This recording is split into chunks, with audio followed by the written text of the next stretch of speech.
പൃഥ്വിരാജ് സുകുമാരൻ നായകനാക്കി വൈശാഖ് സംവിധാനം ചെയ്ത ഏറ്റവും പുതിയ ചിത്രം ഖലീഫ ഇന്ന് തിയേറ്ററുകളിൽ എത്തി. സ്വർണ്ണക്കടത്തും പ്രതികാരവും കുടുംബ ബന്ധങ്ങളും ക്രൈം ലോകവും ചേരുന്ന പശ്ചാത്തലത്തിലാണ് സിനിമയുടെ കഥ മുന്നോട്ട് പോകുന്നത്. സിനിമയുടെ ഏറ്റവും വലിയ പ്ലസ് പോയിന്റ് എന്ന് പറയുന്നത് പൃഥ്വിരാജിന്റെ സ്ക്രീൻ പ്രസൻസ് തന്നെയാണെന്ന് പറയാം. അമർ അലി എന്ന കഥാപാത്രമായി പൃഥ്വിരാജ് കൈയടക്കത്തോടെ അഭിനയിച്ചിട്ടുണ്ട്. പ്രത്യേകിച്ച് അദ്ദേഹത്തിന്റെ ഇൻട്രോ ആക്ഷൻ രംഗങ്ങളും തിയേറ്ററിൽ നല്ല ഇമ്പാക്റ്റ് ഉണ്ടാക്കുന്നുണ്ട്. ജോർജ് ബിജോയുടെ ബിജിഎം സിനിമയുടെ മറ്റൊരു വലിയ ശക്തിയാണ്. പല രംഗങ്ങൾക്കും കൂടുതൽ എനർജിയും തീവ്രതയും നൽകുന്നത് ബിജിഎം തന്നെയാണ്. ജോമോണ്ടി ജോണിന്റെ ക്യാമറയും ആക്ഷൻ കൊറിയോഗ്രാഫിയും സിനിമയുടെ ടെക്നിക്കൽ നിലവാരം ഉയർത്തിയതായി കാണുന്നു. വില്ലൻ കഥാപാത്രമായി നിതിൻ മുകേഷും അതുപോലെ തന്നെ ഷമ്മി തിലകനും എല്ലാം തന്നെ അവരുടെ പ്രകടനം വളരെ മികച്ച രീതിയിൽ അഭിനയിച്ചു എന്ന് തന്നെ പറയാം.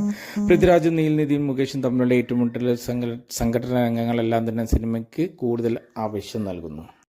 തിരക്കഥയുടെ പുതുമ ഇല്ലായ്മ ഈ സിനിമയ്ക്ക് ഒരു നെഗറ്റീവായിട്ട് നമുക്ക് വേണമെങ്കിൽ കാണാവുന്നതാണ്.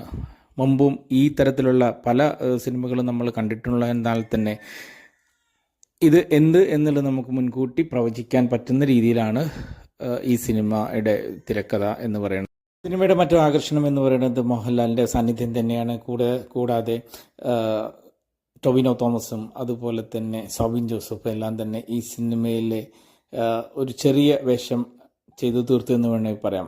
ഇത് രണ്ടാം ഭാഗത്തിലേക്കുള്ള ഒരു ഇൻട്രോ ആണ് എന്ന് വേണമെങ്കിലും നമുക്ക് പറഞ്ഞ് അവസാനിപ്പിക്കാം.